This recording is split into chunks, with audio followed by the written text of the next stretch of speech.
नमस्कार मित्रांनो, स्वागत असा तुमचा मालवणी गोष्टी या यूट्यूब चॅनलवर।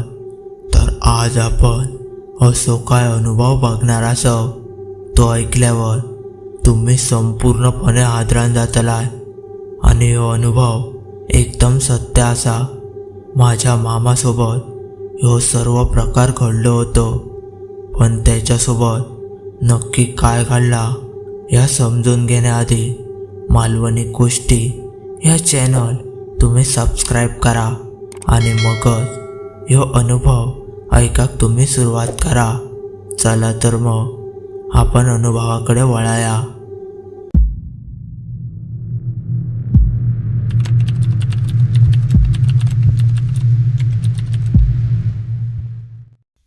आता आपण माझ्या आईच्या शब्दात ऐकाया की माझ्या मामासोबत नक्की काय घडलं। आता माझा जो चुलत भाऊ होतो तो तेव्हा शाळा शिकवतो, म्हणजे हो प्रकार त्याच्यासोबत साधारण 25 वर्षापूर्वी घडलेलो असा।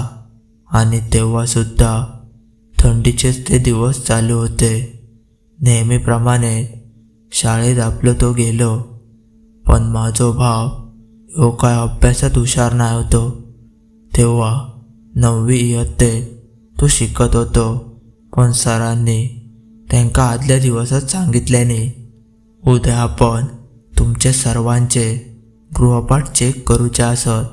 मग काय ह्यो आपल्या घराकडे इलो, ह्याचा अभ्यास काय पूर्ण नाही होतो। मग ह्यांनी दुसऱ्या दिवस जाताना गृहपाठची वही काय घेऊनच जाऊक नाही।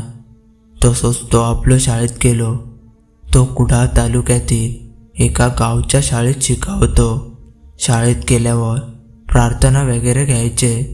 त्या सर्व झाल्यावर म्हणजे त्याचे जे वर्गमित्र होते ते सर्वजण आपल्या वर्गात गेले। वर्गात गेल्यावर पहिलाच तास होतो आणि त्या तासाकच ते सर गृहपाठ तपासणार होते। वर्गात गेल्यावर काही वेळान सर इले आणि सरांनी सांगितल्याने की सर्वांनी आपापली गृहपाठची वही बाहेर काढा। पण नेमक्या त्यावेळेस त्याच्या सर्व मित्रांचे हे वही पूर्ण होते, पण ह्यानी तर वही शाळेतच आणूक नाही होती। मग सरांका ह्यो आपलं सांगाक लागलो की सर मी वहीच आणूक विसरलोय। पण त्यावर सर त्याका जोरात ओरडले आणि सांगितल्याने की आताच्या आता घरी जा आणि वही घेऊन ये। तेव्हा साधारण 11:30 वाजले असतील। सरांनी सांगितल्यावर ह्यो आपलं उठलो आणि सरळ घराकडे जाऊक निघालो। तो सरळ रस्त्यान घरी न जाता शॉर्टकटने जाऊक लागलो, म्हणजे आमचा घर ह्या तसा बघूक गेला तर जंगलातच असा।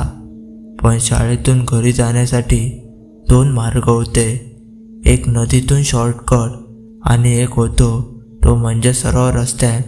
पण रस्त्यान जाव थोडा अंतर लांब पडायचा। पण ह्यो माझो भाव होतो तो त्या शॉर्टकटने घरी जाऊक निघालो आणि माझी दुसरी बहीण पण त्या भावाच्याच वर्गात शिकावती। तिका वाटला की ह्यो आपल्या घराकडे वही आणूक गेलो असात। पण संध्याकाळी शाळा सुटेपर्यंत तो काय परत शाळेकडे येऊक नाय। तिका वाटला की गृहपाठ दाखवचो लागात म्हणून ह्यो घराकडे राहुलो असात। पण थोड्या वेळात आमची शाळा सुटली आणि आम्ही सगळी जण घराकडे जाऊक निघालो। तर तीच माझी बहीण माका म्हणाक लागली की अगो आज भाऊ घराकडे गेलो वही आणूक, आणि त्याच्यासोबतचं सर्व प्रकार सांगितले। भाऊ म्हणजे तोच भाव, त्याका आम्ही सगळी जण भाऊ म्हणायचो। पण ती बहीण माका सांगाक लागली की गेलो जाऊक घराकडे, पण तो काय परत शाळेत येऊक नाया। आणि आपण सांगत होती की अभ्यास पूर्ण नसात म्हणून येऊक नसतलो।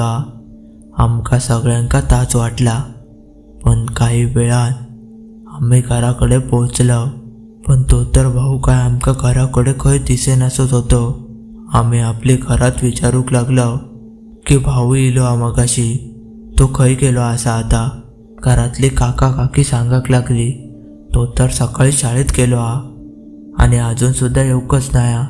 तेव्हा आमची शाळा साधारण 5 वाजता सुटायची आणि आमका घरी पोचेपर्यंत 6 तरी वाजायचे. आम्ही सगळी जाणा चालत चालतच घरी यायचो. आम्ही सर्वांनी संपूर्ण घराच्या आजूबाजूक शोधलं, पण तेचो तर खंयच अत्तो पत्तो नाय. काय करूचा ह्याच आमका सुधरत नाही होता. पण नंतर थोड्या वेळान माझ्या काकांनी आमच्या एक घराच्या जवळच देवाचा जुना झाड होता तिकडे बघितल्याने तर तो भाऊ त्यांच्या नजरेक पडलो आणि तो पण घरीच येऊच्या दिशेन होतो. तो शाळेच्या गणवेशात नाही होतो, तर एक साधी पॅन्ट आणि बनियन घालून तो थैसर उभो होतो. काकांनी सांगितल्याने, अरे थंय काय करतस, हय ये. तसो तो काकांच्या मागून हळूहळू पावलांनी येऊक लागलो आणि थंडी पण तेव्हा खूपच लागा होती. तर मी आमच्या त्या चुलीजवळ बसलो होतोय. तुमका माहीत असतलाच की कोकणात गावाकडे कशा प्रकारचे चुली असतात ते. तर तो भाऊ थंय इलो आणि बरोबर मी बसलेलोय थंय माझ्या बाजूकच येऊन बसलो. माका तेका बघताच क्षणी वाटला की खंय तरी हो घाबरलो हा आणि तो आपले दोनवले हात डोकावर घेऊन बसलो होतो.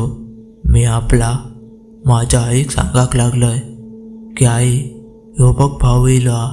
तेव्हा माझे काका म्हणजे त्या भाऊचे वडील आणि आमच्या वाडीतले एक काका थंय आपले घराच्या अंगणात बसले होते.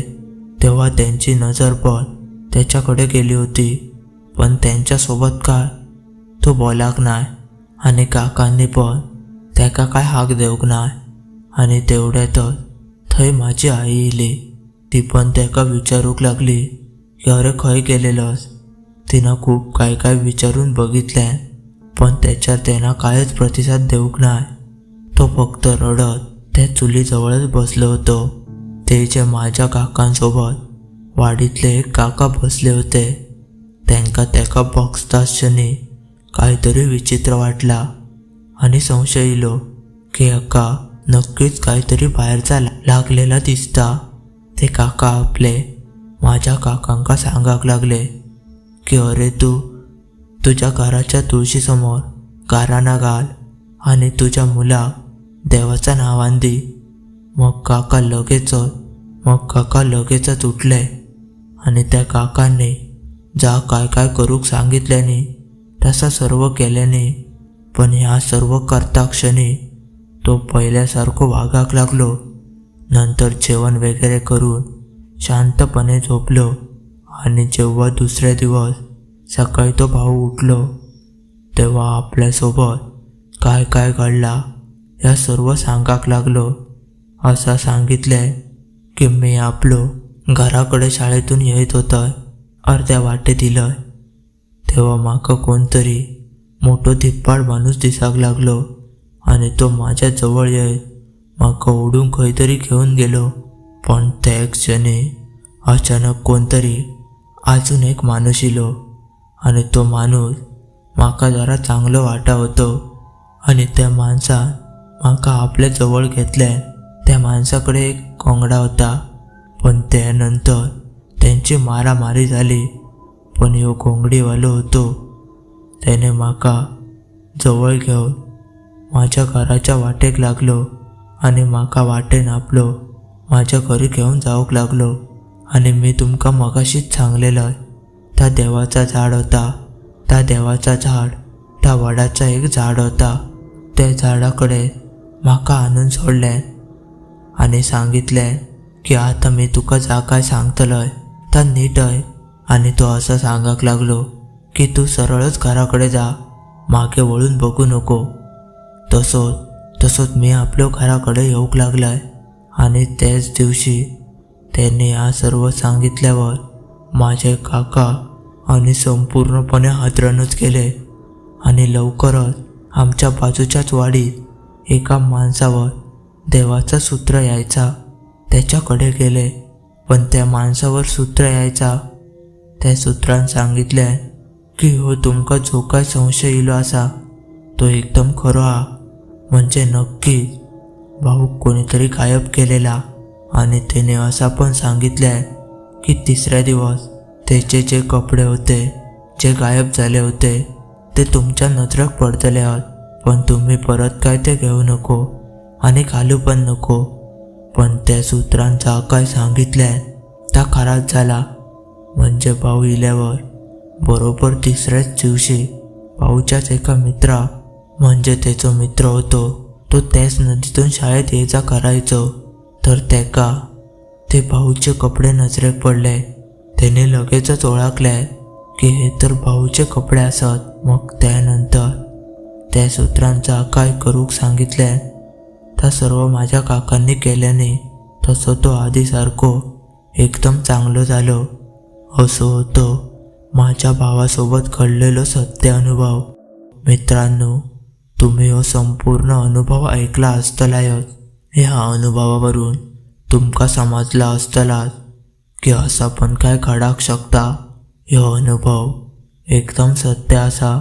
तुमच्याकडे सुद्धा असे काही सत्य अनुभव असतील तर माका इंस्टाग्राम किंवा ईमेलवर पाठवू शकतास. त्याची लिंक मी डिस्क्रिप्शनमध्ये आणि स्क्रीनवर दिलेली असा. आणि अजून पण रावला असात तर मालवणी गोष्टी या चॅनल सबस्क्राईब करून टाका. चला तर मग भेटूया पुढच्याच अशा एका सत्य अनुभवात. तोपर्यंत धन्यवाद.